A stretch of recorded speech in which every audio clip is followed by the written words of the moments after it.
You locked yourself out again, and now it feels almost embarrassing. You type the one you always use, and it says it is wrong. So you try the same password but with an exclamation mark. Then the year you always add when nothing else seems to work. Then that older one you swore you would never use again. Now you are staring at the screen like it betrayed you first. You know this password is somehow connected to your own life. But in this exact moment, your brain suddenly gives you nothing. So you hit reset, open your email, and sigh like always.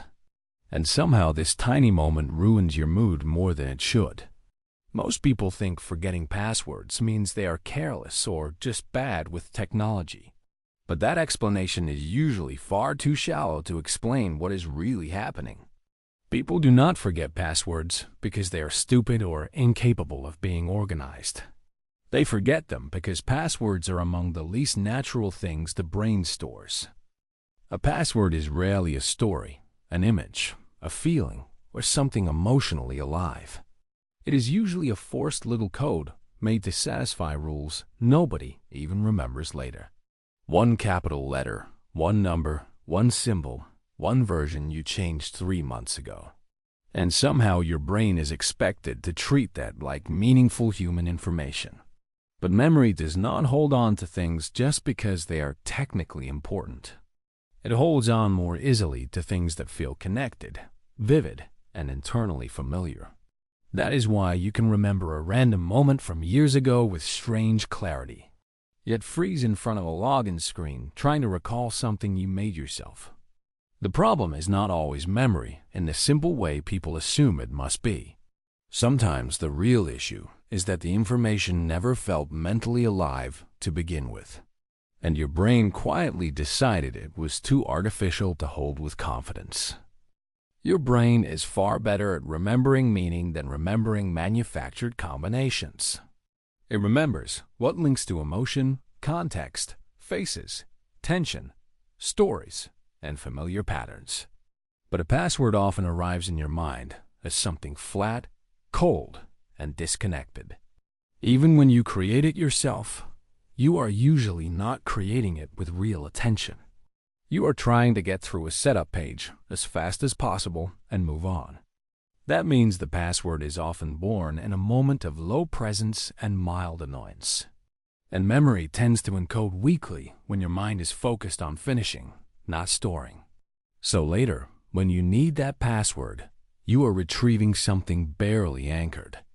Worse, you probably made 5 similar versions of it across different accounts already. Now your brain is not pulling from one memory, but sorting through overlapping fragments. Was it the one with your birth year, or the one with the extra symbol at the end? Was this the account where you changed one letter because the old one was rejected? The information is not fully missing. It is crowded by near matches and interference. That is why forgetting a password often feels less like emptiness and more like static. Something is there, but your mind cannot separate the right version from the rest. And the problem gets worse because passwords do not live alone inside your memory anymore. They belong to a crowded digital life filled with accounts, apps, codes, and locked doors. Your bank wants one version. Your email wants another. Your work login wants something stricter. A shopping site asks for 8 characters. Another wants 12. Another rejects old patterns. So you are not remembering one key. You are managing a whole ring of invisible keys. Each one was created in a different mood, on a different day, for a different purpose. Some were made quickly on your phone, others while tired, stressed, or half distracted. And later your brain has to guess which version of you created the right one. Was this the serious password, the lazy one, or the one made during a reset spiral? That is what makes the moment feel so mentally chaotic when the login fails again. You are not just searching memory. You are searching through layers of your past decisions. And because so many passwords resemble each other, your mind starts confusing one gate for another. Modern life keeps multiplying the number of things you must remember without meaning attached. So, Forgetting passwords is often less about personal failure and more about digital overload. Too many locks now depend on codes the human mind was never built to love. What makes it worse is that passwords are often forgotten, most when they are suddenly needed. You may know it's somewhere in the background until pressure enters and everything tightens. The moment the screen says wrong password, your body reacts before your mind can think. Now it is no longer simple recall. It starts feeling like a test you are failing. Your thoughts speed up, your confidence drops, and the calm pathway to memory gets blocked. You begin trying random versions, not because they feel right, but because panic wants movement. One extra number, one old symbol, one guess pulled from the edge of frustration. And each failed attempt makes the next one feel heavier and harder to trust. This is why some people do not actually lack the memory. They lose access under stress. The pressure of needing the answer now becomes the very thing that buries it deeper. Your mind starts watching itself, doubting itself, editing itself in real time. And that kind of self-consciousness is terrible for recalling fragile information with clarity.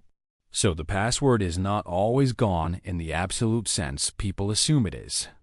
Sometimes it is trapped behind the noise of urgency, tension, and rising embarrassment. And the more the moment matters, the less natural remembering tends to feel. People who forget passwords easily are not always forgetful in the larger sense at all. Many of them remember stories, moods, details, and emotional moments with unusual precision. They can recall what someone said, how a room felt, or why a day stayed with them.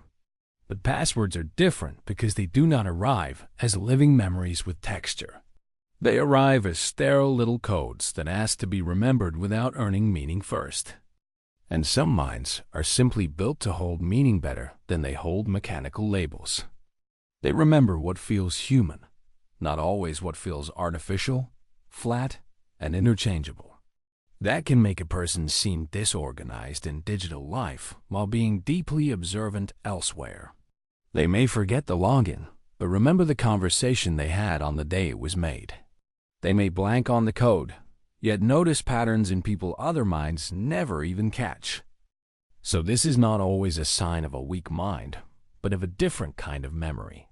One that stores context, emotion, and association more naturally than abstract combinations. That does not make passwords less annoying or the problem any less real in daily life.